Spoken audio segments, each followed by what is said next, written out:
नमस्कार, स्वागत है आपका। आप देख रहे हैं इंडिया बोल रहा है। मैं हूं आपके साथ विवेक शांडिल्य।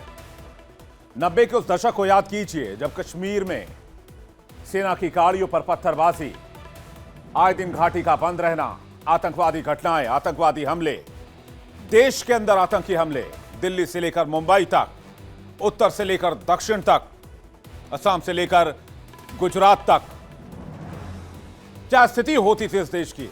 और ये सब कुछ था क्रॉस बॉर्डर टेररिज्म। तभी भारत ने कहा था कि आतंकवाद को पनाह देने वाले, आतंकवाद को जन्म देने वाले और आतंक को पालने पोसने वाले कभी बचेंगे नहीं।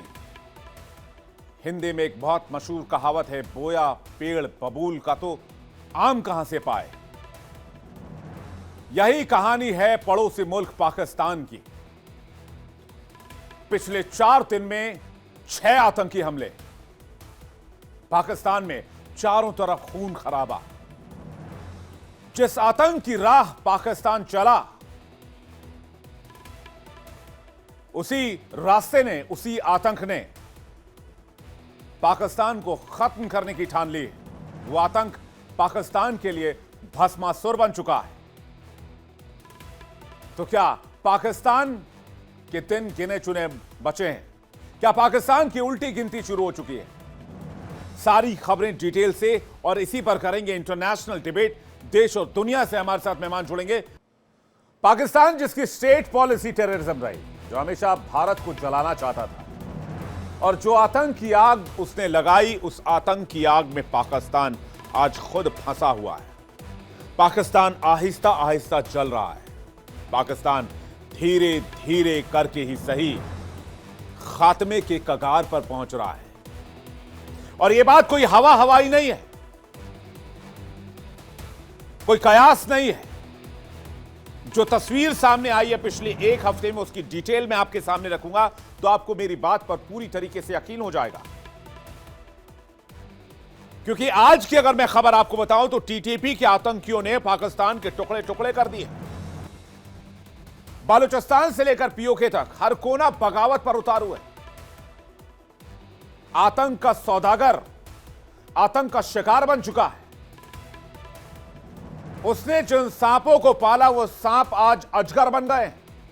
वो पाकिस्तान को निगल लेना चाहते हैं, पाकिस्तान को कच्चा चबा डालना चाहते हैं। पहले बात टीटीपी की, यानी तहरीके तालिबान पाकिस्तान की, जिसे पाकिस्तानी हुक्मरानों ने अफगान तालिबान की गोद में पाला पोसा। इस सांप को दूध पिलाया, इसे तैयार किया कि अफगानिस्तान जाओ, अफगान सरकार को परेशान करो, तालिबानियों को उखाड़ फेंको। लेकिन अब उसी ने पाकिस्तान की नींव हिलानी शुरू कर दी। कहा जाता है कि पाकिस्तान 3 फ्रंट पर इस वक्त जंग लड़ रहा है, लेकिन हकीकत तो यह है कि पाकिस्तान 3 तरफ से जंग नहीं लड़ रहा, 3 मोर्चों से टूट रहा है। मुनीर के लिए पहला मोर्चा है बलूचिस्तान। मैंने मुनीर को चेतावनी दी थी, पूरे पाकिस्तान को चेतावनी दी थी कि यही मुनीर पाकिस्तान की ताबूत में आखिरी कील साबित होगा। बलूचिस्तान जहां बगावत की आग हर रोज नई चिंगारी बन रही है। Baloch Liberation Army, Baloch Liberation Front खुलेआम बगावत पर है। वो कहते हैं हमें पाकिस्तान नहीं चाहिए, हमें आजादी चाहिए।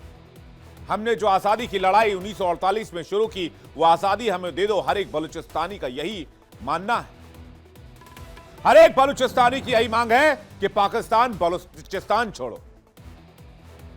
दूसरा मोर्चा पीओके, यानी पाक ऑक्युपाइड कश्मीर। वहां के लोग खुलकर इस्लामाबाद के खिलाफ सड़क पर हैं। वहां तो पाकिस्तानी आर्मी और पाकिस्तानी पुलिस की पतलूनें उतार दी गई। पाकिस्तानी सेना की वर्दी 10 रुपए में नीलाम की गई। पाकिस्तानी सेना की कीमत 10 रुपए लगाई गई। पीओके के लोगों ने कहा हमें आजादी चाहिए। और तीसरा मोर्चा टीटीपी, तहरीके तालिबान पाकिस्तान। अभी केपी में पाकिस्तान ने एयर स्ट्राइक किया था और उसी दिन से पाकिस्तान को पता था कि इसका रिटेलिएशन बहुत जोरदार होगा। टीटीपी जो हर हफ्ते पाकिस्तानी फौजियों को निशाने पर ले रही है, सैकड़ों सैनिक मारे जा चुके हैं, सैकड़ों सैनिकों ने रिजाइन कर दिया है। पाकिस्तानी आर्मी में कोई भी सेना बीएलए टीटीपी के खिलाफ लड़ने को तैयार नहीं, कोई भी जवान। फिर भी मुनीर खामोश है क्योंकि मुनीर फील्ड मार्शल है। मुनीर को पता है कि उसने और उसके पूर्वजों ने जो आग लगाई वो आग अब बुझने वाली नहीं। ये वही पाकिस्तान है जो दुनिया को ये कहता है कि हम दहशतगर्द के शिकार हैं। मैं पाकिस्तान से पूछना चाहता हूं, अगर आप दहशतगर्द के शिकार हैं तो इस दहशतगर्द को जन्म किसने दिया? भारत पर इल्जाम लगाना आसान था, हर मंच पर कश्मीर कश्मीर, हर मंच पर मानवाधिकार मानवाधिकार। अब खेलिए आतंक का खेल और मानवाधिकार का गेम। हालात तो यह है, कश्मीर तो दूर, देश का एक कोना पाकिस्तान से नहीं संभल रहा। पाकिस्तानी आर्मी को जहां ये पाते हैं चुन चुन कर निशाना बनाते हैं। मुनीर तो अपने हेड ऑफिस में बैठकर चिकन बिरयानी और तंदूरी चिकन लपेट रहा है, लेकिन वो जवान मारे जा रहे हैं जो फुट सोल्जर्स हैं, जो ग्राउंड पर लड़ते हैं। जबरन उन्हें मरने के लिए बलूचिस्तान और केपी में भेजा जा रहा है। सबसे पहले सितंबर अक्टूबर में कितने लोग मारे गए हैं, मैं बस एक महीने का आंकड़ा जल्दी से आपके सामने रख दूं। सिर्फ और सिर्फ सितंबर अक्टूबर की बात करें, 62 लोगों की जान चली गई है। बलूचिस्तान में 12, वजीरिस्तान में 13, केपी में 19। लेकिन 2024 के आंकड़े अगर आप देखेंगे तो आपके होश फाख्ता हो जाएंगे। 21 सितंबर 2024 केपी में अटैक, 16 फौजियों की हत्या, 8 घायल। 30 नवंबर 2024 केपी के कुर्रम में गोलीबारी, 16 की मौत, कई घायल। 26 नवंबर 2024 केपी में 2 गुटों में हिंसक झड़प, 10 की मौत, 21 घायल। 23 नवंबर 2024 केपी में 2 गुटों में हिंसा, 37 की मौत, 24 घायल। आतंक की फैक्ट्री पाकिस्तान ने लगाई थी। यह भारत को डिस्टेबल करना चाहते थे, विकास के रास्ते से रोकना चाहते थे। लेकिन अब पाकिस्तान की जड़ें खुद दी गई हैं। पाकिस्तान की जड़ में बारूद भर दिया गया है। इतना बारूद भरा गया है, इतना बारूद भरा गया है कि अब ये चिंगारी जिस दिन उस बारूद तक पहुंची जहां पाकिस्तान की जड़ है, पाकिस्तान को बर्बाद होने से कोई रोक नहीं पाएगा। बातचीत करने के लिए इस बार मेहमानों का एक बड़ा पैनल इस वक्त हमारे साथ जुड़ रहा है। हमारे साथ कमांडर सुदर्शन चक्रपाणी जुड़ रहे हैं, जो कि रक्षा विशेषज्ञ हैं। हमारे साथ सिद्धार्थ दवे जुड़ रहे हैं, जो कि विदेश मामलों की जानकार हैं। डॉक्टर सज्जाद बुखारी हमारे साथ जुड़ रहे हैं। सीनियर जर्नलिस्ट पाकिस्तान तैयब बलोच हमारे साथ जुड़ रहे हैं, जर्नलिस्ट पाकिस्तान। आप सभी मेहमानों का बहुत स्वागत है। और पहला सवाल मैं सज्जाद बुखारी जी आपसे करना चाहता हूं। आप तो बहुत बड़े राष्ट्रवादी हैं, आप अपने मुल्क से बहुत प्यार करते हैं, मुझे पता है, और होना भी चाहिए। हर इंसान को अपने मुल्क से प्यार होना चाहिए। तो आप अपने मुल्क के लोगों को, अपने मुल्क के अधिकारियों को, अपने मुल्क के आर्मी चीफ को, अपने मुल्क के प्रधानमंत्री को क्यों नहीं कहते कि वो आतंकवाद का रास्ता छोड़ दें? आज पाकिस्तान का जर्रा जर्रा बारूद में बदल गया है। क्यों ऐसी स्थिति हो गई? वही आतंक है जिस आतंक को आप लोगों ने भारत को डिस्टेबलाइज करने के लिए शुरू किया था साल 1990 का दशक याद कीजिए आप। कहिए अगर मैं झूठ बोल रहा हूं तो। पाक स्टेट स्पॉन्सर टेररिज्म ने पाकिस्तान की एक तरह से नींव हिलाकर रख दी है। बुखारी जी। विवेक जी, आदाब अर्ज हो आपको, आपके जो तमाम पैनलिस्ट हैं और मेरे पाकिस्तानी प्यारे बलोच भाई जो हैं, उनको मेरी तरफ से अस्सलाम वालेकुम। बहुत शुक्रिया, आपने जो है वो मेरे लिए अल्फाज का चुनाव किया, जिसमें आपने मेरी तारीफ की, और डेफिनेटली होना चाहिए। हर चाहे वो जर्नलिस्ट हो या किसी भी मकतबा फ़िक्र से उसका ताल्लुक होना चाहिए, उसको अपना लॉयल होना चाहिए, डेड ऑनेस्ट होना चाहिए अपनी स्टेट, अपनी रियासत, अपने मादरे मिलत और अपने वतन के लिए। आपने अपना इंट्रो दिया, और विवेक जी हमेशा की तरह जो है, मैं आपको हमेशा ये बात बताता हूँ, आप ऐसे अल्फाज का चुनाव ना किया करें जिसमें आप फंस जाएं। सबसे पहले तो आपने ताबूत का जिक्र किया कि ताबूत में आखिरी कील, तो मैं आपको बिल्कुल बताना चाहता हूं कि आप ये तारीख साबित करेगी, और ये तारीख के सुनहरे रूप में लिखा जाएगा कि एक फील्ड मार्शल सैयद आसिम मुनीर ने आपके ताबूत में आखिरी कील ठोक दिया, क्योंकि आपको ताबूत में कील ठोकवाने का जो है बहुत शौक चढ़ा है, और आजकल कुछ ज्यादा ही चढ़ा हुआ है आपको शौक। और दूसरी बात, आपने एक टर्म इस्तेमाल की थोड़ी देर पहले ही आपने अपनी गुफ्तगू के दौरान जो है वो एक लफ्ज इस्तेमाल किया था। बार बार आपको जो है ये पतलून उतारने का बहुत ज्यादा, पता नहीं, मुझे समझ नहीं आती आप देखना क्या चाहते हैं। बार बार आप कहते हैं 97 में भी हम गुस्से थे, वहां पे भी आपको पतलून निकाल के पता नहीं क्या माजरत के साथ देखना चाह रहे थे आप। तो ये आपको पतलून से उतार के देखने का पता नहीं क्या जो है वो आपको शौक चढ़ा हुआ है। तो मैं ये समझता हूँ कि आपका इस वक्त टीटीपी को लेकर और वो जो आपका कंटेंट था, बराह रास्त अपने कंटेंट पर आए कि टीटीपी ने हमारे डिस्ट्रिक्ट औरकजई में हमारे फौजी जवान जो कि हमारा फख्र हैं उनको शहीद किया, जिनको हम पाकिस्तान के परचम में लपेट के मुस्कुराते हुए चेहरे के साथ उनकी फैमिली उनकी तदफीन करेगी, उनको सलूट पेश करेगी, ना कि आपकी तरह हम छुपाएंगे अपने उन पायलट्स को राफेल में जो मारे गए और जो कुछ पैराशूट से एक आध इधर उधर हो गए, ना ही वो खातून पायलट वाला मामला होगा। हम अपने कभी भी शोधा को छुपाते नहीं है। हमें फख्र है कि हमने आलमी जंग लड़ी है, हमें फख्र है कि हमने दुनिया के अमन को यकीनी बनाया है, हमें फख्र है कि हमने दाइश और खुरासान जैसे बैंड आउटफिट्स का, और वो जिनको आप फ्रीडम फाइटर कहते हैं ना, बीएलए, और अभी आपने जिनका नाम लिया, तो वो से आलमी दहशतगर्द जो है वो करार दे दिया गया है। क्योंकि अगर आपने इंसाफ करना है और बराबरी करनी है तो फिर आप लद्दाख में जो कपड़े उतरे थे, पतलूनें उतरी थी, उसका जिक्र आपने यहाँ पे नहीं किया। थप्पड़ आपने खाए थे। फिर किसानों ने, खास तौर पर बंगाल के किसानों ने जिस तरीके से बॉर्डर पर जो है वो आपके सेना के कपड़े उतारे थे, उसका भी आपने जिक्र नहीं किया।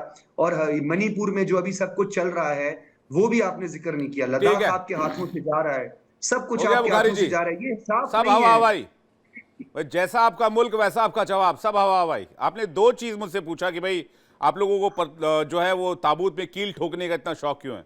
हम नहीं ठोक रहे हैं, आपको ठोक रहे हैं वो टीटीपी वाले, बीएलए वाले, बीएलएफ वाले, मजीद ब्रिगेड वाले।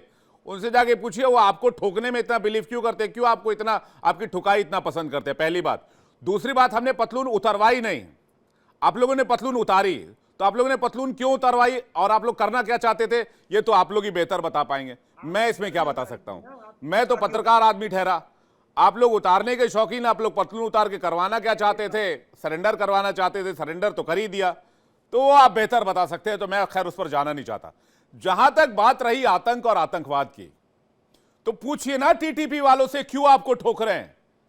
क्वेटा में आर्मी हेडक्वार्टर के बाहर आपको ठोका, अभी मैं 3 दिन 4 दिन पहले की बात बता रहा हूं। जाफर एक्सप्रेस को जाफर एक्सप्रेस को कल बम ब्लास्ट से उड़ाया, और ये जाफर एक्सप्रेस में एक हफ्ते में 2 बार ये घटना हो चुकी है। इसके बाद कराची में अभी परसों की बात है, 4 जगहों पर गोलीबारी और धमाके हुए। क्यों, कौन ठोक रहा है आपको, और आप अपनी ठुकाई रोक क्यों नहीं पा रहे हैं बुखारी जी। देखिए विवेक जी, ये जो टीटीपी है ना, ये जो आपकी प्रॉक्सीज हैं, जिनकी हमने जब शलवारें उतारी थी खैबर 1 और खैबर 2 में, तो हमने चेक किया था, तो उनका पता चल गया था कि वो मुजाहिदीन ही नहीं है, वो कुछ और ही मामला है। आपको भी पता है हम लोग क्यों उतार के चेक करते होते हैं। तो पहली बात तो ये है कि आपका जो हिंदुस्तानी और भारतीय साख्ता जो असला बरामद होता है, जो आपके प्रॉक्सीज हैं, जिनकी कुछ दुबई में ट्रांजेक्शन्स होती हैं, कुछ लोगों को आप किस तरह फंडिंग करते हो, हमारी इंटेलिजेंस एजेंसीज को मालूम है। और फिर आपने हमारे आजाद कश्मीर का जिक्र किया, क्योंकि आपको भी पता है और हमें भी इस बारे में बहुत अच्छी तरह पता है कि Indian illegal occupied Jammu and Kashmir में होने वाली बदतरीन इंसानी हुकूक की पामालियां, असमत दरियां, इंसानी हुकूक की पामालियां, पैलेट्स गन का इस्तेमाल जो है, उसको आप छुपाने के लिए, पसे पुश्त डालने के लिए, यहाँ पे आपने चंद अपने लौंडे लपाड़े जो हैं उनको फाइनेंस किया है, और वो उन लौंडे लपाड़ों तक हम पहुंच चुके हैं। तो ये आप बेफिक्र हो जाएं, ये आपकी गिदड़, क्योंकि 10 मई की ठुकाई के बाद अभी आप जो है ये ओछापन करना शुरू कर दिया है। अभी ये ओछी हरकतें शुरू कर दी हैं आपने, मासूम लोगों को मरवाना शुरू कर दिया है। तो कोई बात नहीं, 10 मई की ठुकाई जी एक बात हमेशा बताइए, आपको याद रहेगी। बहुत साधारण सा सवाल पूछ रहा हूं, कोई इसमें लाग लपेट नहीं है, कोई 3-5 नहीं है, कोई इफ एंड बट नहीं है। बहुत सीधा सा सवाल पूछता हूं, जब आपसे नहीं संभल रहा है आपका इलाका, आप कह रहे हैं इंडिया करा रहा है, जब आप कर ही कुछ नहीं पा रहे हैं, ना आप इंटेलिजेंस में फेल्योर हैं, आपकी आर्मी फेल रोक नहीं पा रही, आपकी पुलिस पता नहीं लगा पा रही है, सब जगह इंडिया घुसा हुआ है, इवन इमरान खान को भी इंडिया ही वहां पर अपॉइंट किया हुआ है, आपके एक्स प्राइम मिनिस्टर को। तो क्यों यह मुल्क ले रखा है, किस बात के लिए ले रखा है, दुनिया भर के आतंकियों को पनाह देने के लिए। जब उखाड़ ही नहीं रहा आपसे कुछ, जब आपसे कुछ हो ही नहीं पा रहा है, तो अपना पतलून टाइट कीजिए और निकलिए यहां से। 75 साल से हमने संभाला हुआ है। वो जो आपकी 7 सिस्टर स्टेट्स है वो हमारे हाँ हवाले हाँ कर हाँ दे हाँ, मेरे भाई। 75 साल से क्या संभाला है? सब संभल गया है, दिख रहा है। आपके आर्मी चीफ पत्थर कंकड़ पत्थर ले आके जा रहे हैं कि भाई ये ले लो हमारा सामान। ये संभाला आपने? क्या खाक संभाला पाकिस्तान को? वैसे विवेक जी, आप अपने दो पैनलिस्ट को दो जो है ना दो क्या दो निकाह कर लिया आप लोगों ने। काम रही है इस वक्त भी। एक एक दो दो निकाह कर लिए एक साथ आप लोगों ने, इधर चाइना उधर अमेरिका, और दोनों को बोले दोनों आके घर ग्वादर में बना लो, एक पासनी में घर बना लो। कहां कहां बनाएंगे। जाएंगे आपके आर्मी चीफ? सी-पैक ग्वादर भी में रहेंगे या बनेगा, पासनी में जाएंगे? सी-पैक भी बनेगा, पाकिस्तान एशियन टाइगर भी बनेगा। पाकिस्तान जो है चलिए दुनिया की ठीक है। ताकतवर फजाइया बन के मजीद उभरेगा। ठुकाइयां होंगी, ठोकन ठुकाइया सिलसिला आपका चलता रहेगा। भैया आपको तो जितना गलतियां आप करेंगे उतनी मार खाएंगे। आपको तो ऊपर वाला ही बचाए, जिस हिसाब से आपको ठोक रहे हैं ये लोग। हमें तो दया आती है आपके उन आवाम पर। आप लोग तो ठीक बिरयानी और कबाब खाते हैं अपने आर्मी चीफ के साथ मिलकर, लेकिन उन फुट सोल्जर्स का सोचिए जिनको आप लड़ने और मरने के लिए भेज देते हैं, बाद में कहते हैं हमें उन पर फख्र है। अरे भाई आपका उनका फख्र उनको काम नहीं देगा। उनको जिनको जाना था वो आतंकी गतिविधि में चले गए बेचारे, अपनी जान की कुर्बानी देकर। अभी थोड़ी देर आप पहले ही अपने मैं रास्ते से अगर हटेंगे तो वो जाने बच सकती हैं, लेकिन सर, ये विद्रोह जिस दिन भड़का उस दिन आपको खाक करके दम लेगा। इस बात को भी समझिएगा। ये बात ठीक नहीं है। ये सब जितने भी लोग आज आतंक का शिकार हो रही है आपसे सवाल पूछेंगे एक दिन, ऐसा पत्रकार आपने उनके लिए क्या किया। मैं एक बार जल्दी से सुदर्शन चक्रपाणी जी से सवाल ले लूं, मैं फिर सिद्धार्थ दवे और तैयब बलोच आपके पास आता हूं। चक्रपाणी जी, कितना भी खाओ ये मानने के लिए तैयार नहीं है। देखिए, सिंपल सी बात है। सबसे पहले जय हिंद, जय भारत। जय हिंद बहुत बहुत सर। शुक्रिया, बहुत धन्यवाद, आपने मुझे बुलाया। अब शुरुआत में ही हमने मनोहर कहानियां सुन ली, और मनोहर कहानियां जो सुनाते थे उन चेहरे से लग रहा था बड़े खुश थे सुनाने में, क्योंकि कहानियां ही तो गढ़ रहे थे। हमारा एंटरटेनमेंट बहुत बढ़िया किया, और टीवी में 3 चीजों की जरूरत होती है। जी हाँ, एंटरटेनमेंट एंटरटेनमेंट एंटरटेनमेंट, सही कहा आपने सुदर्शन चक्रपाणी जी। लेकिन आपकी आवाज थोड़ी साफ नहीं आ रही। मैं दवे सर से इसका जवाब ले लूं, फिर मैं आपको दोबारा करने की कोशिश करता हूं। शायद आप ट्रैवल कर रहे हैं, इस वजह से आपको मैं ठीक से सुन नहीं पा रहा हूं। दवे साहब। जी विवेक जी, नमस्कार, जय हिंद, वंदे मातरम। जय हिंद सर। देखिए, ये पाकिस्तान की पुरानी आदत है। The brand ambassador of terrorism, global terrorism, Osama bin Laden, ये कहाँ पाया जाता है? ये अबोताबाद में, GHQ के बगल में, वहां से वो निकला जाता है, वहां से वो पकड़ा जाता है। इसके पहले जब कारगिल का युद्ध हुआ, तो कारगिल के युद्ध में ये वही व्यक्ति हैं जिन्होंने अपने सैनिकों की लाश को लेने से मना कर दिया था कि भाई ये तो हमारे सैनिक ही नहीं है। जब उनके आईडी निकले, पाकिस्तानी सोल्जर्स के आईडी निकले, उन्होंने कहा ये हमारे सोल्जर्स भी नहीं है, हमारे लोग ही नहीं है। तो और 1971 की अगर मैं बात करूं तो गूगल, अगर आपके दर्शक सर्च करें, डॉन न्यूज़पेपर 17 दिसंबर 1971, इस डेट को अगर आप डालें गूगल सर्च में, इमेज डालें, तो उस दिन का डॉन न्यूज़पेपर निकलेगा। ये 16 दिसंबर जो विजय दिवस है, जो एक अलग देश हमने बना दिया, बांग्लादेश, उसको भी ये अपनी विक्ट्री मान के उनके डॉन न्यूज़पेपर में वो लोग चला रहे थे। खैर, दुनिया में एक पुरानी बात बहुत फेमस है, if you play with snakes in your backyard, don't be surprised when they bite you. Vivek ji, Pakistan ने दशकों तक आतंकियों को पाला पोसा, उन्हें ट्रेनिंग दी और उन्हें राज्य स्तर पर शील्ड दिया, यानी कि स्टेट स्पॉन्सर्ड, स्टेट सपोर्टेड पूरा टेररिज्म का उन्होंने एक फैक्ट्री खोली। और आज वही आतंक पाकिस्तान की रेल, पाकिस्तान की सेना और उनकी सड़कों पर वार कर रहे हैं। तो ये जब जब ग्लोबल लेवल पे बोलते हैं कि ये कोई साजिश का नतीजा नहीं, ये उनकी नीतियों का ही प्रतिफल है, उनकी जो पॉलिसीज रही हैं उसी का ये प्रतिफल है। जो दूसरों को नुकसान पहुंचाने की कोशिश करते हैं विवेक जी, अंततः वही नुकसान उठाते हैं। और इंडिया का अप्रोच जो है, हम हमेशा मानते हैं कि ऐसा कभी नहीं होता है कि बैड टेररिज्म या गुड टेररिज्म। ये हमेशा से इनकी पॉलिसी क्या रही है कि ये तो जी गुड टेररिस्ट हैं जो इनका हम उपयोग कर रहे हैं। और ये वही TTP है विवेक जी जो इन्होंने क्रिएट की थी कि भाई इसका जो है ये हमारे लिए स्ट्रेटेजिक एसेट है, और ये कहते थे कि ये स्ट्रेटेजिक एसेट है। ये स्ट्रेटेजिक एसेट नहीं, ये अब उनके लिए एक स्ट्रेटेजिक डिजास्टर बन गई है। और ये जो हमला अभी हुआ कुर्रम जिले में, तहरीक तालिबान पाकिस्तान ने, वहां पे रोड साइड IED ब्लास्ट हुआ। आपने बताया उसमें कि 11 सैनिक, इसमें 2 उनके अधिकारी भी शामिल थे जो मारे गए। और जिम्मेदारी किसने ली? खुद टीटीपी ने कहा कि हम इसकी जिम्मेदारी लेते हैं। और टीटीपी को बनाया किसने? आईएसआई और पाक सेना ने मिलकर इसको बनाया। तो जिसको वो एसेट मान रहे थे, आज वो उनके लिए एक नाइटमेयर बन चुका है। विवेक जी, केपी में जाकर अटैक कर देते हैं अपने लोगों पे, कहते हैं कि भाई हमने टेररिस्टों को मारा है। चाइनीज एयरक्राफ्ट से, वो फाइटर जेट से वहां पे वो खैबर पख्तूनख्वा में अपने ही लोगों पे अटैक करते हैं। और ये जो अपने आप को मानते थे कि पाकिस्तान ने दशकों तक स्ट्रेटेजिक डेप्थ इन अफगानिस्तान, ये उनका जो हमेशा एक नैरेटिव रहता था कि भाई टीटीपी क्या है, वो तो स्ट्रेटेजिक डेप्थ इन अफगानिस्तान की नीति है। ये ही बाद में जाके उनकी स्ट्रेटेजिक डेप्थ जो है अलग जगह पे उनकी खुल रही है। तो देखिए, ये तो बहुत कन्वीनियंट सी बात है कि जो बात हमेशा से भारत कहता आया है कि कभी भी कोई ऐसा नहीं होता है गुड टेररिज्म बैड टेररिज्म। और नहीं, वो तो हम जो कहते ही मोदी रहे डॉक्ट्रिन है। चलिए, मैं तो कहता हूं दवे साहब छोड़ दीजिए भारत को, चलिए भारत पाकिस्तान को मिक्स करके डिबेट नहीं करते हैं। चलिए थोड़ा सा फॉर गॉड सेक, ऊपर वाले के लिए सही, कम से कम पाकिस्तान की बात कर रहे थे, वहां के आर्मी को छोड़ दीजिए, कम से कम वहां के आवाम को मद्देनजर रखते हुए, क्योंकि हमने हमेशा बुद्ध की बात की, हमने शांति की बात की है।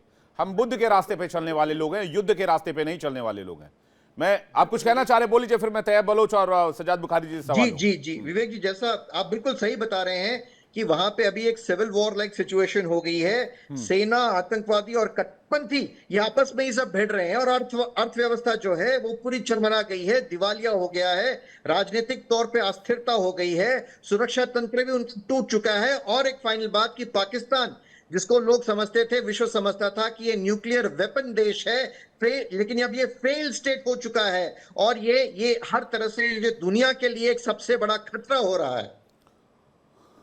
बिल्कुल, एक प्रॉब्लम तो है वहां पर। वो प्रॉब्लम, चूंकि पाकिस्तान एक न्यूक्लियर पावर्ड मुल्क है, तो वहां इतने ज्यादा आतंकी संगठनों का होना ठीक नहीं है उसके लिहाज से। बेच दिए। नहीं, वो अभी कर रहे हैं कुछ, उसका कुछ कमर्शलाइजेशन कर रहे हैं, कुछ लोगों को कवर देना चाह, जैसे सऊदी को दिया है। खैर, मैं उस पर बातचीत नहीं करना चाहता हूं, उनका अपना फैसला है, वो अपने हिसाब से अपना फैसला करें। मैं तैयब बलोच जी से जानना चाहूंगा, चलिए भारत को मिक्स नहीं करते, भारत को एक साइड में रखते हैं, पाकिस्तान की इस मौजूदा स्थिति के लिए, इस आतंकवाद के लिए, इस टेररिज्म के लिए किसको जिम्मेदार मानते हैं आप, तैयब बलोच जी? देखिए, सबसे पहली बात है कि मौजूदा जो आपने कहा जिम्मेदार, तो मैं तो जिम्मेदार मानता हूं। आपने कहा कि भारत को छोड़ दें, लेकिन हम भारत को नहीं छोड़ सकते, क्योंकि पाकिस्तान के अंदर जो कुछ हो रहा है मौजूदा सूरत हाल के अंदर, उसमें भारत ही मुलविस है। और बड़ी सादा सी बात है, जिस तरीके से देखिए हमारे फौजी जवान शहीद हुए, और जैसा आपने कहा फौजी होते ही जो है वो कुर्बानी देने के लिए है, वतन का दिफा करने के लिए है। और पाकिस्तान के अंदर जो है वो ये दहशतगर्दी से नबुर्द आजमा होने के लिए हमने ऑपरेशन शुरू कर रखे हैं। जहां जहां पे जो है वो दहशतगर्दों के ठिकाने मौजूद है, वहां पे हमारी आर्म फोर्सेस जाके ऑपरेशन कर रही है। आपको ऐसा क्यों लगता है कि फौजी कुर्बान होने के लिए होते हैं? देखिए, उनका तो जिम्मेदारी, देखिए जब उन्होंने हलफ लिया होता है, चाहे इंडियन आर्मी का हलफ हो या पाकिस्तान आर्मी का हो, मैं अपने वतन के लिए कुर्बानी दूंगा। देखिए, वतन के लिए कुर्बान होना एक फौजी वतन के लिए कुर्बान होना, ये चाहत अलग हो सकती है, लेकिन ये कहना कि वो कुर्बानी होने के लिए पैदा हुए हैं, कुर्बान होने के लिए आर्मी में गए हैं, दिस इज रॉन्ग। नहीं, कुर्बान, देखिए वतन की हिफाजत के लिए गए हैं, वतन को हिफाजत के लिए गए, ये लाइन ठीक है, लेकिन वो कुर्बान होने के लिए आर्मी में गए हैं, ये दिस इज वतन की समथिंग नॉट राइट। हाँ, आप जो भी समझे, वतन को जो मसाइल दरपेश होंगे, दहशतगर्दी का मसला दरपेश है पाकिस्तान को, दहशतगर्द लड़ रहे हैं, तो उसमें सिविलियन तो जाके नहीं लड़ेंगे, उनको काउंटर, उनको लड़ना जो है वो तो फौजी जवानों का काम है। ठीक, ये एक बात है। तो इसी वजह से मैंने कहा कि उनकी तो कुर्बानियां हैं, और हम उनकी कुर्बानियों को के जरिए ही समझते हैं कि पाकिस्तान इंशाल्लाह महफूज होगा। और दूसरी साइड पे अगर मैं आपको बताऊं कि वजह यह है कि जिस तरीके से आप के यहाँ सेलिब्रेशन हो रही है हमारे फौजी जवानों की शहादतों पे, उससे यही चीज फिर सामने आ जाती है कि पीछे इंडिया का हाथ है। फितनतुल हिंदुस्तान हम कहते हैं इसको। देखिए, दो इस टाइम बड़े ग्रुप है, जिसको आप बलूचिस्तान की बात करते हैं तो आपको बीएलए और उसके नीचे बीएलएफ और मजीद ब्रिगेड और ये सारे मिलेंगे, और दूसरी साइड पे टीटीपी, तहरीक तालिबान पाकिस्तान जिसे आप कह रहे हैं, तो टीटीपी। इन दोनों के पीछे जब हम अनर्थ करते हैं, अनमास करते हैं कि ये क्यों दोबारा पाकिस्तान के ऊपर इन्होंने वार क्यों नाफिज की है, और खसूसन अगर आप देखें मई के बाद ये वार कुछ ज्यादा ही हो चुकी है, क्योंकि भारत जो है वो बरह रास्त पाकिस्तान से कन्फर्ट नहीं कर सका।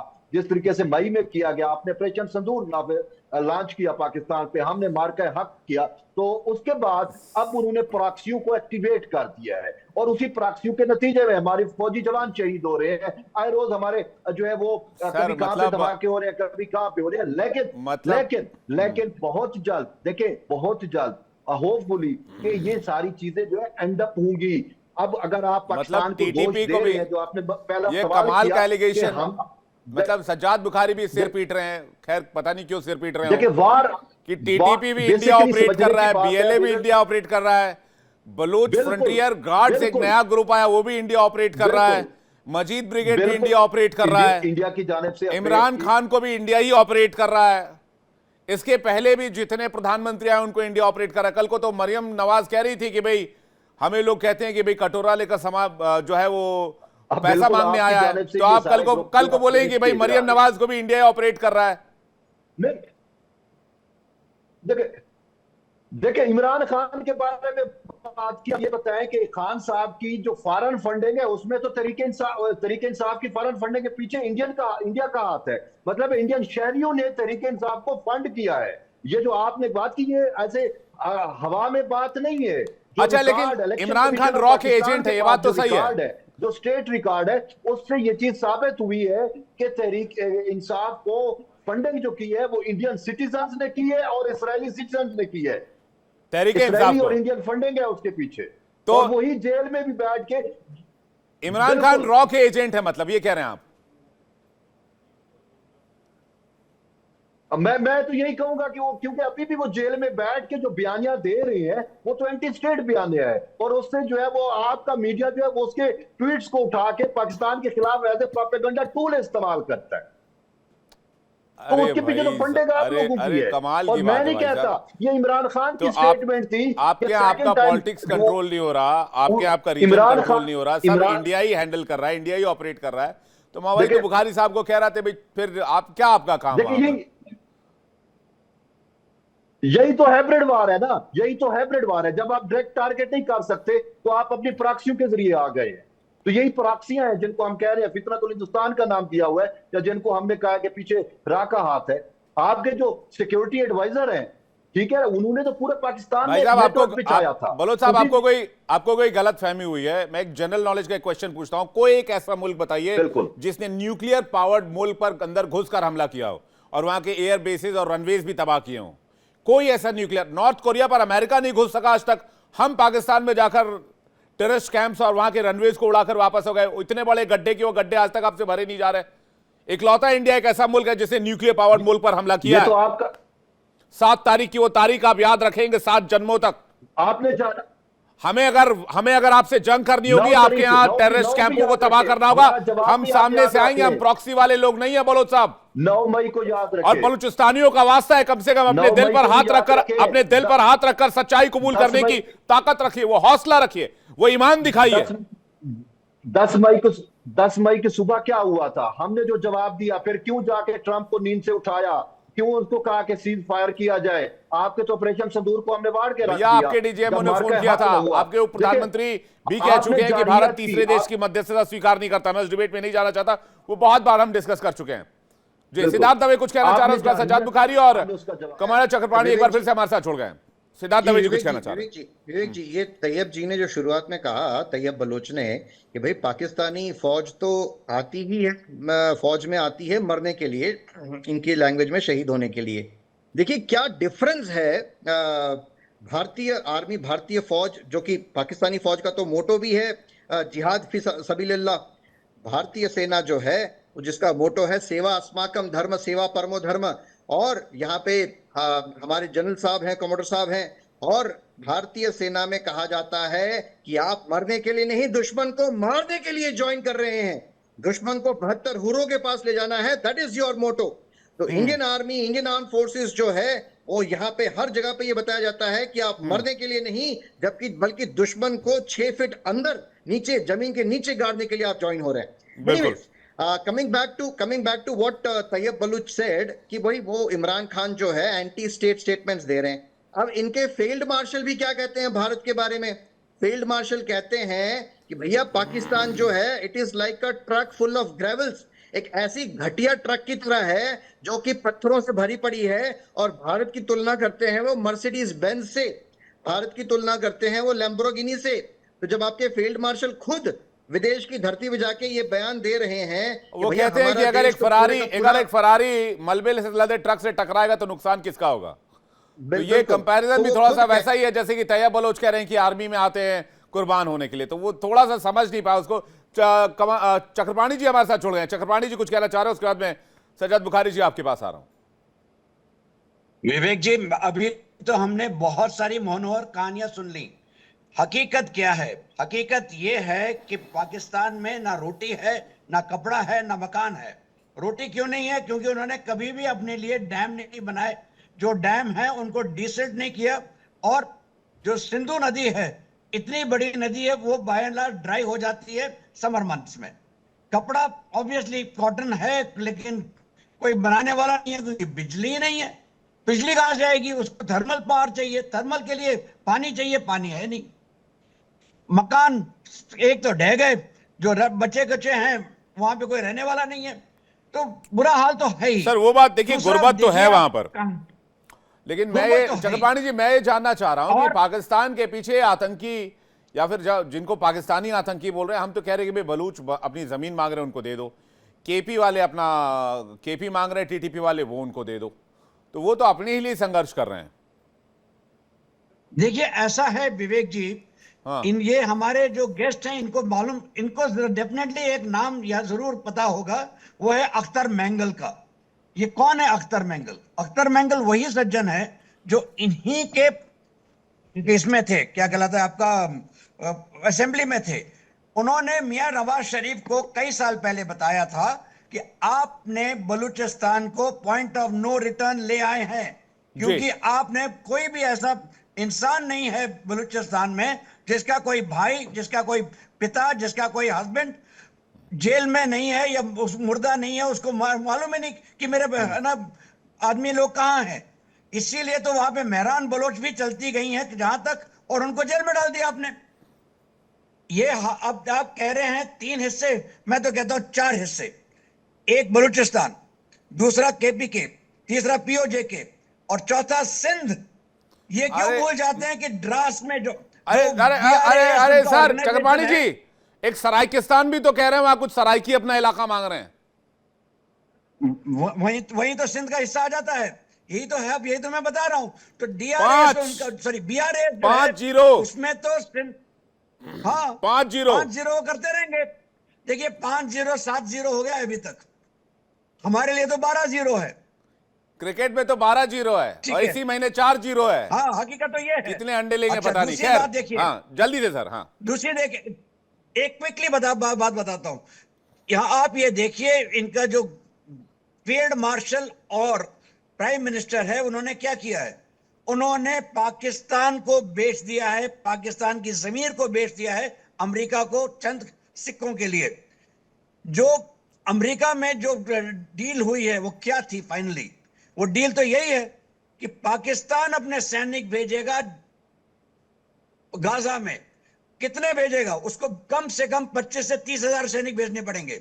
उसे कम से कम 25,000 सैनिक भेज रहा है सऊदी अरब। हैं कहां उसके पास सैनिक? सब मिला के 5 लाख सैनिक हैं, जो पूरे के पूरे सिंध में, बलूचिस्तान में, केपीके में, इंडिया के सामने, अफगानिस्तान के सामने, ईरान के सामने बैठे हैं। कहां है इसके पास ये आदमी कि वो भेज सकता है? फिर वो बात करते हैं हम न्यूक्लियर अम्ब्रेला देने की। मुजाहिदीन भेजेंगे सर। न्यूक्लियर अम्ब्रेला है कहां आपके पास? न्यूक्लियर डिवाइस मुजाहिदीन एक भेज भी देंगे। है? मुजाहिदीन भेज एक भी देंगे। है? आतंकियों की आज की कमी तारीख में तो थोड़ी कुछ है। भी नहीं है आपके पास। पहले जॉर्डन के साथ मिलकर पहले फिलिस्तीनियों को मारा, फिलिस्तीनियों के साथ मिलकर पता नहीं किसको मारेंगे। खैर एनीवेज उस पर पास में जाएंगे तो बहुत सारी चीजें निकालनी पड़ जाएंगी। बुखारी जी काफी देर से परेशान लग रहे हैं, वो कुछ कहना चाह रहे हैं। बुखारी जी बोलिए, आपकी दिल की तमन्ना भी सुनी ले आखिरकार, क्योंकि फिर आपने कहा, आप कहेंगे कि भाई आपको बोलने का मौका नहीं दिया गया, हम आपको बोलने नहीं देते, हम आपको यूएन में भी नहीं बोलने देते, हमको यूएनजीए में नहीं बोलने देते, हम आपको टीवी डिबेट में नहीं बोलने देते। आप मेरे चेहरे के तासरात तैयब भी देख रहे हैं। आपके दोनों जो है वो इंडियन पैनलिस्ट भी देख रहे हैं। मुझे इनकी ये जो अभी भाषण दे रहे थे, इनकी गुफ्तगू से मुझे, और फिर आपने खुद ही मुझे याद करवा दिया। आपकी अपनी गलती है विवेक जी, आप अपने ही जख्मों पर जो है वो मरहम रखने की बजाय नमक पाशी करते हैं। आपने 5 का जिक्र किया तो मुझे 7 याद आ गए सर। 7 7 सिस्टर स्टेट्स आपकी है ना, जहां पे आजादी की तहरीकें चल रही हैं, वो तो आप हिंदुस्तान के वासियों को नहीं बताएंगे। इंदिरा गांधी ने जहां मिसाइल दागे थे वो तो आप नहीं बताएंगे। अभी जो आपके नरेंद्र मोदी ने मिसाइल दागा है और अपने ही लोगों पे चढ़ाई की है और स्टेट फायरिंग की है, और 13 के करीब आपने अपने ही लोगों को लद्दाख में ही मार दिया है, जिसके लिए राहुल गांधी जो है वो अभी सर पीट रहे हैं, वो आपने नहीं बताएंगे। राहुल गांधी खड़े होकर लोकसभा में खड़े होकर वो अरे हमारे पॉलिटिक्स से आपका क्या लेना देना? आप अपने टेररिज्म की बात कीजिए ना। हर देश की इंटरनल पॉलिटिक्स अलग अलग होती है। अभी तो अमेरिका के शिकागो में भी हंगामा हुआ पड़ा, वहां पर भी 8-10 लोग मारे गए अमेरिका के शिकागो में इमिग्रेशन है कस्टम वाले मामले में। तो उसका क्या करेंगे आप? तो डोनाल्ड ट्रंप ने करवा दिया क्या? हाँ, तो टेररिज्म पर आइए ना भाई, मुद्दे पर आइए ना। आप अपने मेन बिजनेस पर आइए, आपका जो मुख्य कारोबार है उस पर आइए आप। मुझे पता है ना, मुझे ये जब बोला है तो मुझे पता है आप जो है आपको बर्दाश्त नहीं हो रहा है। कोई बात नहीं, ऐसी बात नहीं है। मैं कह रहा हूं कि आप अपने मुख्य कारोबार पर आए, उस मुद्दे पर बात करें जो आपकी मेन इंडस्ट्री है। इंडस्ट्री का भी बता देता हूं। अभी इन्होंने एक और लफ्ज भी इस्तेमाल किया, इन्होंने ये कहा कि पाकिस्तान में गुर्बत है, लोग भूख से मरे। आप चले जाएं, अभी चेक कर लें, अभी इस वक्त भी चेक करें। पूरी दुनिया में वाहिद मुल्क है जिसके अंदर 40% लोगों के पास वॉशरूम ही नहीं है। चले जाएं, लोग फुटपाथ पर पैदा होते हैं बेचारे, वहीं पे उनकी डेथ हो जाती है। चले जाएं, आप ही का एक इलाका बिहार, वहां के लोगों ने स्टेटमेंट दी है एक फैक्ट, चूहे खाने पे मजबूर हैं। फिर वही बात। अब टेररिज्म पर आइए ना। मैं एक फैक्ट बताता हूं, हमारे यहाँ जितने वॉशरूम है उतनी पॉपुलेशन नहीं है आपकी। यार आप टेररिज्म की बात कर रहे हैं। हमारे यहाँ जितना शौचालय है उतना तो लोग नहीं है आपके पास सर। आप क्या डिबेट कर रहे हैं, फिर टक्कर ले रहे हैं आप? फिर आप टेररिज्म पर आइए, टेररिज्म पर बात कीजिए। मैं आपको भटकने नहीं दूंगा, मैं आपको वापस टेररिज्म पर लेकर आऊंगा। आप टेररिज्म पे बताइए क्या चल रहा है आपके यहाँ देश में। आपको पता है, मैं तो आप मुझे इजाजत ही नहीं देते ना। मुझे आपको पता है मैं तसलसल नहीं तोड़ता। जो आपने पहले बोला होता है उसके साथ साथ फिर जवाब पे आता हूं। अब आते हैं टेररिज्म पे। आपके 1970 से लेकर अब तक 25,000 लोग आपके दहशतगर्दी में जो है वो अपनी जानें गंवा चुके हैं। 40,000 लोग आपके जख्मी हो चुके हैं। 1925 से लेकर अब तक आपके मुल्क के बानी जो हैं, आपके गांधी जी से लेकर अब तक जो है वो तकरीबन कोई 2200 लोगों को हिंदू इंतहा पसंदों ने शहीद कर दिया, उनको मार दिया। उन बेचारों ने, कई तो लोग ऐसे थे जिन्होंने अपने एजाजात ही वापस कर लिए। अब दहशतगर्दी की बात करते हैं तो दहशतगर्दी के विक्टिम हैं हम, जिन्होंने 80,000 जानों की कुर्बानी दी है, ना कि हमने आतंकवाद फैलाया है। हमने दहशतगर्दी के खिलाफ आलमी अमन को यकीनी बनाया। अफगानिस्तान के अंदर 32 से ज्यादा हॉस्टाइल इंटेलिजेंस एजेंसीज का हमने मुकाबला किया। आपकी नित नई हथकंडे और प्रॉक्सीज को जो है वो हमने धूल चटाई है। और अगर आप पाकिस्तान को इतना ही छोटा मुल्क समझते हैं, हम इतने भूखे हैं, इतने हम गरीब हैं, तो 10 मई बहुत की बड़े वाले मुल्क है, हमने कहा ही नहीं आप छोटे हैं। भूल नहीं पाए। आप बहुत बड़े वाले लोग हैं, मैं हमने कभी नहीं कहा आप छोटे हैं। आता हूं ना, अब अपनी बात। आप बहुत बड़े वाले लोग हैं, इसका कोई लिमिट ही नहीं है सर। हम तो मानते ही नहीं कभी आपको, हमने कोई छोटा कहा ही नहीं। आपको मैंने विवेक जी, आपको लास्ट शो में भी मैंने कहा था, जितनी यात्रा और जितना आप लोग हमारे जनरल आसिम मुनीर साहब को याद करते हैं, तो मैं आज फिर मशवरा देता हूं, आप सुबह दोपहर शाम फील्ड मार्शल सैयद आसिम मुनीर का नाम लेकर घोल कर पी लें। यकीन नहीं, हमने मुनीर साहब और नियाजी की फोटो एक ही साथ लगाई हुई है। हम कोई फर्क नहीं करते किसी में भी, हमारा नजरिया बिल्कुल बराबर समानांतर रहता है। नहीं, आपको करना भी चाहिए। जैसे जनरल नियाजी वैसे ही हमारे लिए मुनीर, कोई फर्क नहीं हमारे लिए। अब जहां तक बात है आतंकवाद की, बुखारी साहब, मैं आपको यूएन का कुछ आंकड़ा देता हूं, अगर इसको आप डिफेंड कर पाए तो मुझे बड़ी खुशी होगी। जी, आज संयुक्त राष्ट्र सुरक्षा परिषद में 2024 में पाकिस्तान में 150 से ज्यादा आतंकी संगठनों का उल्लेख किया गया जिन्हें प्रतिबंधित किया गया है। अमेरिकी स्टेट डिपार्टमेंट ने 70 से ज्यादा संगठनों का अनुमान लगाया जिसमें फॉरेन टेररिस्ट ऑर्गेनाइजेशन घोषित किया हुआ है।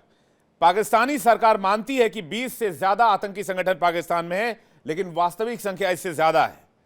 South Asia terrorism portal SATP Punjab में 34, बलूचिस्तान में 10 से ज्यादा, सिंध में 13 से ज्यादा आतंकी संगठनों को मानती है। दूसरे रिपोर्ट्स ये कहते हैं कि 48 से 80 तक के आंकड़े अलग अलग हो सकते हैं, जो कि दूसरे मीडिया रिपोर्ट्स में कहे जाते हैं। 2025 में ये सारे जो डेटा मैंने आपको दिए हैं, ये सारा इंटरनेशनल पोर्टल पर अवेलेबल है। चाहे आप यूएन के पोर्टल पे चले जाइए, चाहे आप यूएस जीओवी के पोर्टल पे चले जाइए, चाहे आप किसी और इंटरनेशनल, आप भारत की तो मानेंगे नहीं, किसी और देश के पोर्टल पे चले जाइए, आपको ये सारे आंकड़े मिल जाएंगे। तो कुल मिलाकर ये है। बाकी कुछ नाम है, अगर वो नाम आप सुनना चाहें, वैसे तो आप इबादत करते हैं इन नामों की, अलकायदा और लश्कर तैयबा, लश्कर झांगवी, जैश ए मोहम्मद, हाफिज सईद साहब और पता नहीं सो एंड सो। तो वही लिस्ट काफ़ी लंबी चली जाएगी और प्रोग्राम का वक्त भी ज़ाया चला जाएगा। तो मैं चाहता नहीं हूँ प्रोग्राम का वक्त ज़ाया जाए, इससे अच्छा मैं चाहता हूँ कि आप बोले, वो ज़्यादा बढ़िया लगेगा। सज्जाद बुखारी जी, अच्छा मुझे ये बताएं, ये अक़वाम मुत्तहिदा की स्टेटिस्टिक्स जो हैं, या इंसानी हकूक काउंसिल की स्टेटिस्टिक्स पर आपको यकीन कब से होने लग गया? जब आपको वाशिंगटन पोस्ट और न्यूयॉर्क टाइम कह रहा था कि आपके 10 जहाज, आपकी एयरफील्ड्स तबाह कर दी गई, आपको नाको चने चबवाए पाकिस्तान ने, रातों रात 2.5 घंटे में आपकी इतनी धुलाई हुई कि 70 सालों का कसर हमने निकाल दी, तब आप क्यों नहीं मान रहे थे? डोनाल्ड ट्रंप कहते हैं आपके 7 जहाज गिरे, आप वो क्यों नहीं मान रहे? ये यूएन के आपने स्टेटिस्टिक्स कहां से निकाले? वो तो कुछ और भी कह रहे हैं। आपका हिंदुस्तान टाइम जो है 25 दिसंबर की न्यूज निकाल कर देखिए, आपका हिंदुस्तान टाइम कह रहा है कि दुनिया में 5वां बदतरीन इंसानी हकूक की पामालियों में नंबर आ रहा है हिंदुस्तान का, उसकी आप क्यों नहीं मान रहे? राहुल गांधी आपको कह रहे हैं कि तमाम इंस्टीट्यूशन दहशतगर्दों और इंतहा पसंदों के हाथ चढ़ गए, वो क्यों नहीं मान रहे? ओ मेरे भाई, ये यूएन तो नहीं है, ये तो वो कह रहे हैं आपको।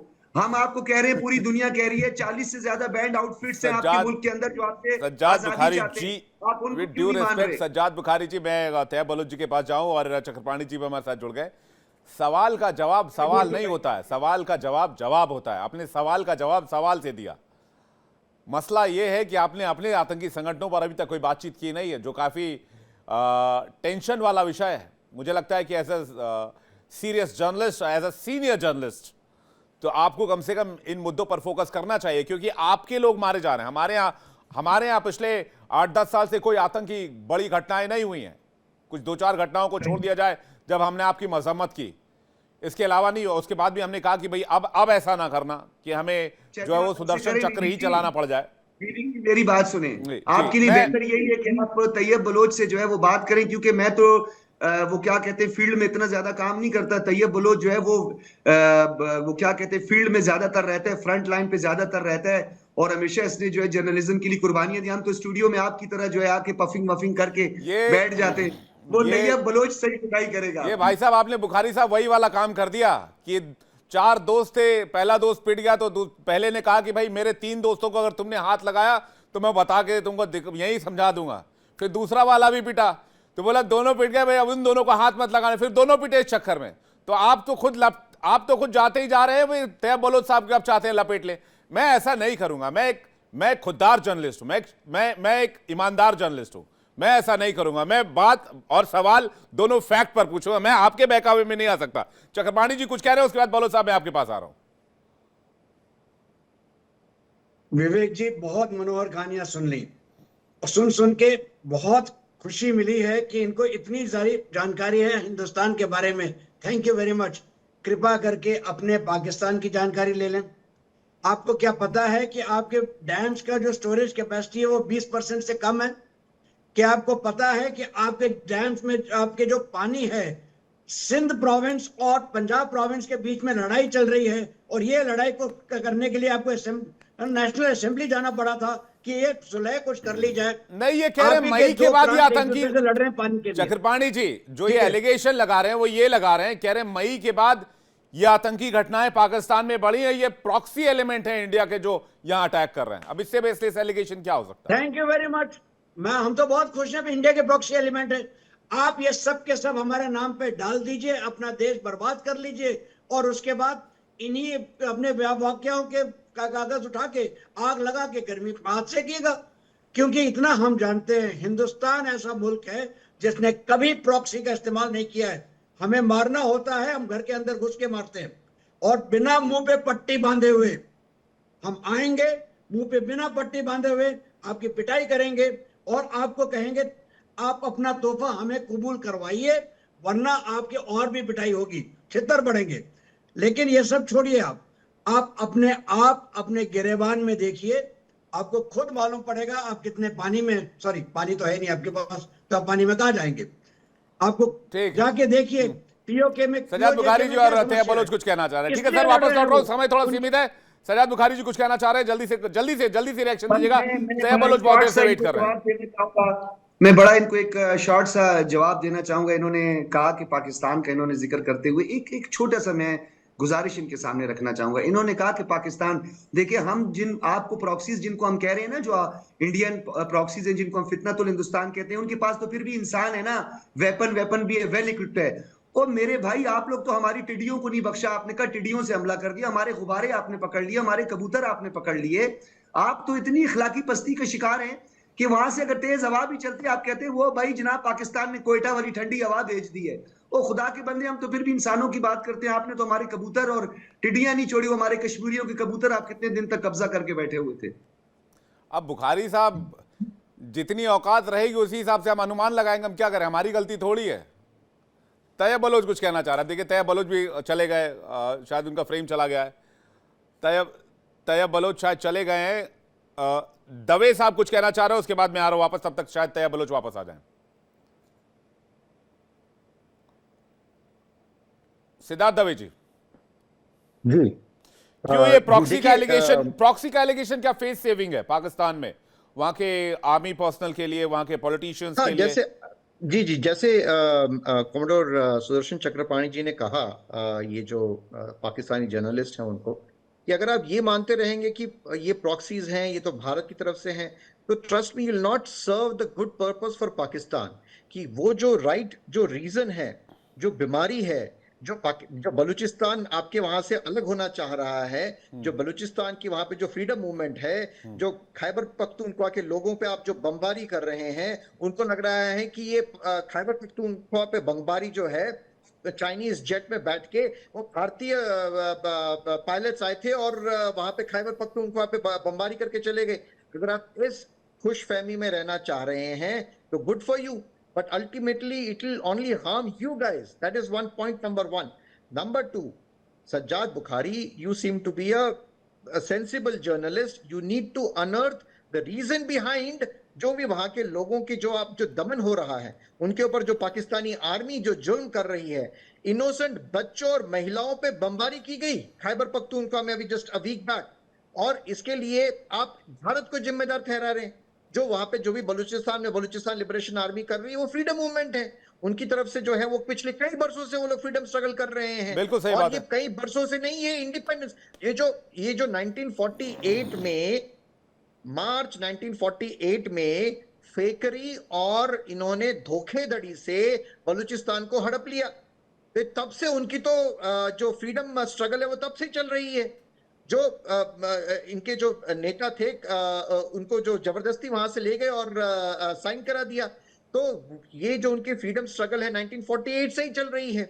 अब इसको आप कह रहे हैं कि 1948 से भारत उसमें लगा हुआ है, so good for the Indian agencies. ये तो भाई अच्छी आप तारीफ ही कर रहे हैं मुझे लग रहा है एक तरह से, बट अगर आप उसका रूट कॉज, जो वहां पे जो अवाम है उनके ऊपर जो आप जुल्म ढा रहे हैं, जो अवाम है उनको ना आप बिजली दे रहे हैं, पानी तो है नहीं, इंडस वाटर ट्रीटी जो है वो तो अबेयंस में है, तो वो आपने कोई डैम्स बनाए नहीं है, आपने कोई चैनल सिस्टम बनाई नहीं है, तो वो तो आपके पास रहा नहीं।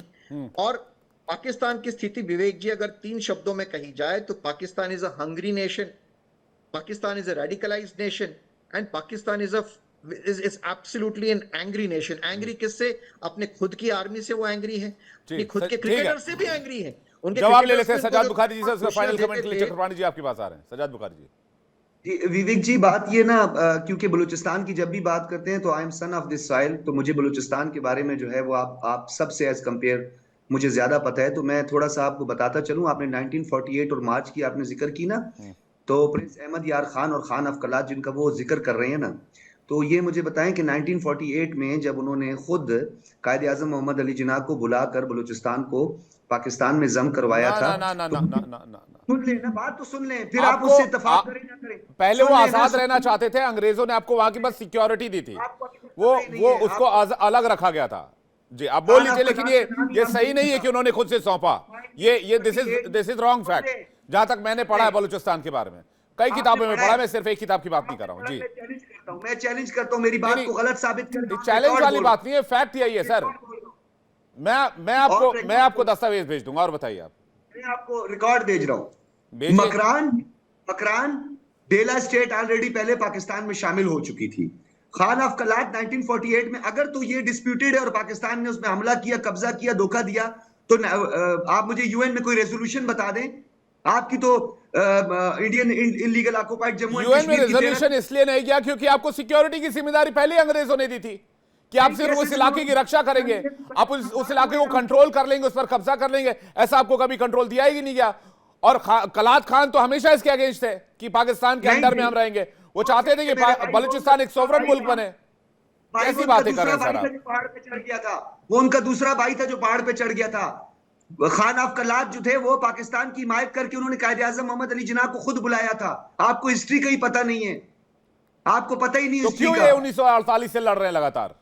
बताऊं आपको, मुझे अगर मैं पता नहीं है बताता तो हूं। या आपकी जानकारी गलत है। चैलेंज करता हूं आपके पैनलिस्ट को, मेरी इस सवाल का जवाब अगर इन्होंने दे दिया तो आज जल्दी के से बाद प्लीज। में हाँ, जर्नलिज्म जल्दी से एक सवाल का सवाल जवाब दे दे। हाँ। बलूचिस्तान के मेजर स्टेक होल्डर कौन है? मैं आपको बताता हूं, वो है खैर बख्श मरी। उसका एक बेटा इस वक्त पार्लियामेंटेरियन है, मरी ट्राइब को लीड कर रहा है। क्या वो किसी आजादी पसंद तहरीक का हिस्सा है? महमूद खान अचकजई और उसका सारा ट्राइब, क्या कोई वो सेपरेटिस्ट अरे मूवमेंट का भाई हिस्सा है? ये सरदार अख्तर मैंगल क्या किसी ये फिर बलोच ये 17,000 बलोची कहां गायब हो गए? कौन ले गया इनको? अब मैं चैलेंज कर रहा हूं, आप मुझे मैं कह रहा हूं 48 से और ये फिफ्थ लार्जेस्ट आपका एक तो वो है सशस्त्र आंदोलन है बलूचियों का। कहां से आ गया ये? और 48 से क्यों लड़ रहे हैं वो? जल्दी से चक्रवाणी जी से एक रिएक्शन जल्दी से बलूचिस्तान पे प्लीज प्लीज मैं वापस आ रहा हूं प्लीज। ये अख्तर मेंगल के लड़के के बारे में बात कर रहे हैं। क्या ये नहीं जानते कि अख्तर मेंगल का लड़का ने अपने पार्टी को छोड़ के बलूच लिबरेशन आर्मी को ज्वाइन कर रखा है और उनके साथ हो रखा है? क्या आप ये नहीं जानते? और अगर नहीं जानते तो आप अपने अखबार खुद नहीं पढ़ते, क्योंकि ये मैंने डॉन न्यूज में पढ़ा है। पहली बात। दूसरी बात, अब आप बकवास कर रहे हैं ऑन पीओजेके के लिए। पीओजेके के पास क्या नहीं है? आटा नहीं है, गेहूं नहीं है, चावल नहीं है, उनके पास बिजली नहीं है। बिजली सबसे ज्यादा कहां पैदा होती है? पीओजेके में।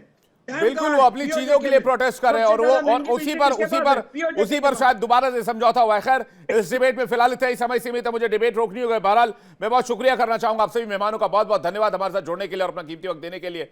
डिबेट में फिलहाल इतना ही।